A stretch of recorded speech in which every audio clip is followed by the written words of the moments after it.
안녕하세요. 화학자 장홍재입니다. 직업병이라는 표현이 있습니다. 평소 직업이나 전문 분야 때문에 같은 상황에서도 다른 생각을 하는 경우를 의미하는데 미술 작품을 바라보는 화학자들은 어떤 생각을 할까요? 물질의 형태를 갖춘 미술이라는 예술 분야를 해체하는 가장 유용한 도구인 화학이 사용되는 방식에 대해 소개합니다.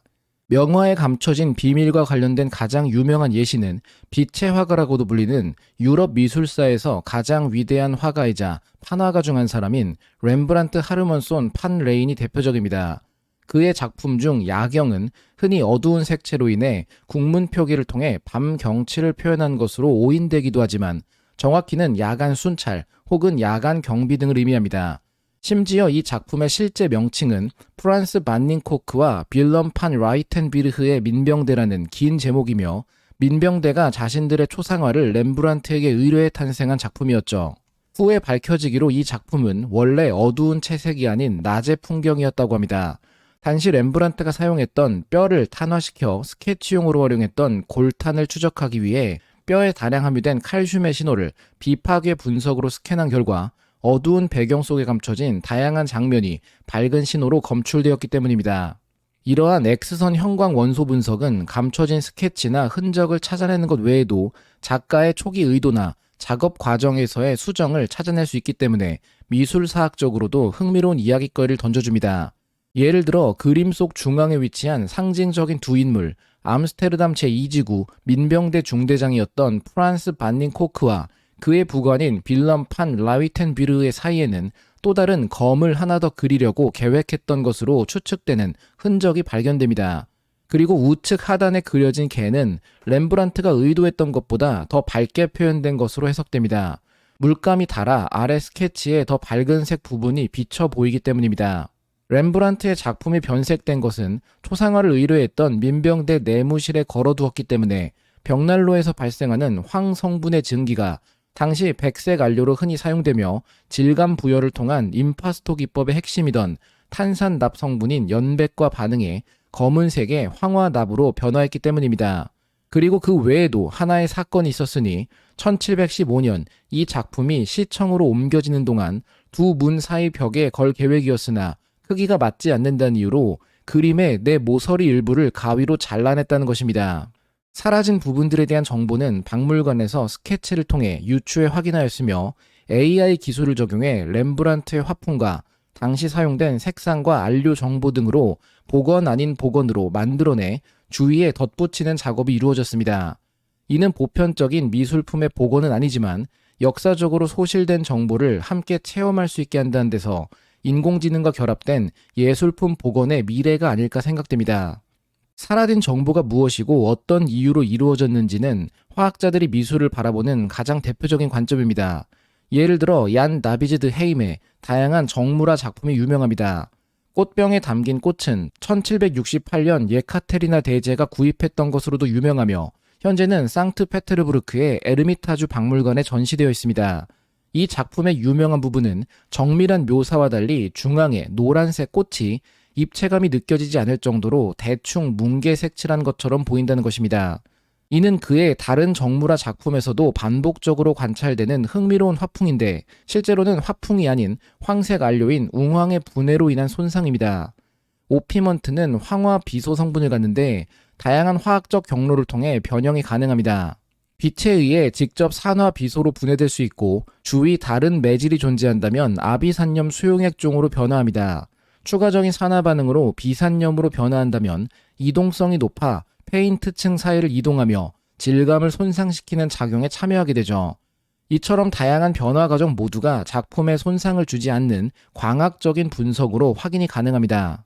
싱크로트론 방사선 기반의 첨단 분석을 적용하였을 때 각기 다른 경로에서 황색 안료의 분해를 확인할 수 있었습니다.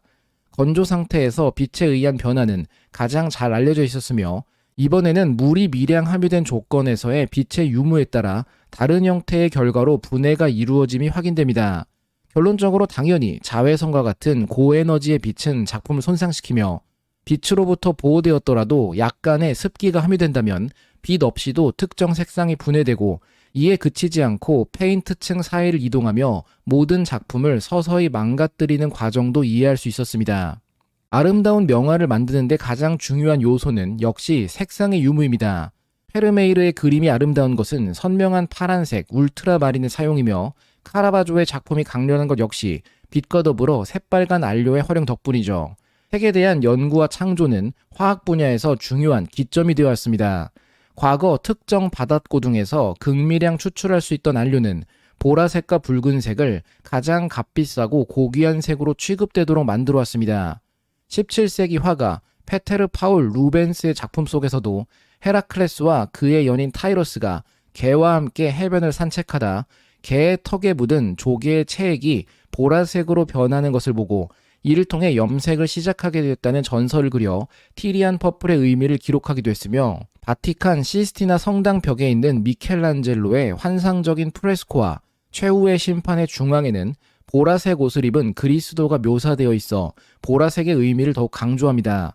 보라색 자체를 활용할 수 없던 화가들은 값비싼 붉은색과 불안정한 파란색을 혼합해 임의로 보라색을 만들어 사용하는 수밖에 없었습니다. 이에 대한 해결은 1856년 화학공학의 아버지 화학자 윌리엄 헨리 퍼킨이 우연히 최초의 합성 보라색 염료인 모베인을 발견하는 데 기인합니다. 이후 수많은 안료가 개발되기 시작하며 인상주의 화가나 라파엘 전파 화가들은 열광하며 보라색 열병이라는 용어가 사회적으로 생겨날 정도였습니다. 이에 따라 보라색에 열광한 또 다른 화가가 있었으니 로베르 들로네입니다. 들로네가 사용한 것은 코발트 기반의 보라색 안료였으며 최근 이에 대한 구조 광학적 특성 관계가 화학적으로 규명되었습니다. 코발트 안료 색상은 2가와 3가의 코발트 이온 그리고 배위 결합을 이루는 형태와 주변 환경 대칭성에 의해 결정됩니다. 예를 들어 4개의 산소 원자와 결합해 사면체 대칭을 이루는 경우 파란색을 띠며 5개 산소 원자와 결합해 사각 피라미드 대칭을 이룬다면 보라색이 됩니다. 6개 산소 원자와 결합해 팔면체 대칭을 이룬다면 분홍색 혹은 보라색을 갖습니다. 이들 사이에 d 오비탈 사이에서 에너지 흡수로 전자 전이가 발생하며 색상이 발현되는데 화학과의 무기화학 수업을 들었다면 친근한 도식일 듯합니다. 들로네의 작품 자화상과 원반이 있는 풍경에 대한 분석이 이루어졌습니다. X선 분말 회절로부터 들로네가 무수 코발트 인산염과 로버슨 바이올렛으로 알려진 혼합 비소산염을 주로 사용했음이 이번에 밝혀졌습니다. 이를 검증하기 위해 실험실에서 직접 합성한 안료 샘플과의 스펙트럼을 비교했을 때 작품에서 나온 스펙트럼이 합성 샘플과 일치하는 것을 확인할 수 있습니다. 물론 들로네의 작품에 사용된 당시의 안료는 제조 과정에서 화학적 기법의 불완전한 적용으로 합성 온도가 충분히 높지 않아 반응이 완전히 진행되지 않았기에 색상에 대한 품질이 약간 떨어지는 것으로도 보이며, 이 모든 차이가 단지 코발트 함량에 따라 다른 환경에 배위되기 때문에 만들어지는 결과였습니다. 하나의 원소라도 얼마든지 다양한 색을 만들어낼 수 있는 흥미로운 결과입니다. 화학적 지식은 진위 감별에도 작용하는데 유명한 사례는 2005년 국내 미술계에 논란을 불러왔던 이중섭과 박수근 화백의 작품 위작 여부였습니다. 이번에도 안료의 성분에서 결정적인 단서가 드러났습니다. 바로 펄 물감이 사용된 사실이 확인되었기 때문이죠. 펄 물감은 금속성 광택을 내는 산화 타이타늄 성분이 포함된 안료인데 운모에 산화 타이타늄을 코팅해 제조되며 이 기술은 1980년대 처음 도입되었습니다. 하지만 이중섭 화백은 1956년, 박수근 화백은 1965년 각각 세상을 떠났기에 두 화백의 작품에서 이 성분이 나왔다는 것은 진품이 아니라는 것을 입증합니다.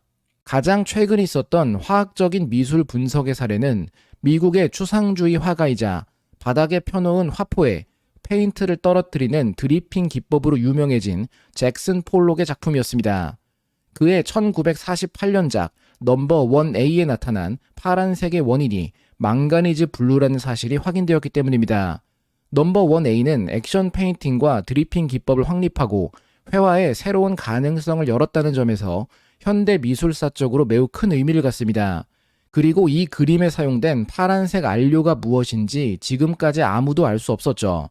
뉴욕 현대미술관의 보존 과학자들은 X선 형광 매핑을 이용해 파란색 색소를 분석해왔는데 망가니즈, 바륨, 황이 확인되지만 망가니즈 블루라는 것은 확인할 수 없었습니다. 이전까지는 폴록이 청록색 물감을 사용했을 것으로 추측되었지만 분광학을 통해 이번에 확인된 망가니즈 블루의 검출은 완벽한 반박이 되었습니다. 화학적으로 망가니즈 블루는 황산 바륨 격자 전체에 분포된 망가니즈 이온 중심들로 이루어져 있습니다. 이 과정에서 두 개의 흡광이 나타나는데 하나는 녹색 영역이고 다른 하나는 보라색 영역이어서 이 두 영역 사이의 골이 바로 망가니즈 블루에서 보이는 파란색이 됩니다. 망가니즈 블루가 흥미로운 것은 1907년 처음 합성되었으며 1930년에 이르러서야 상업적으로 생산 및 판매되었다는 것입니다.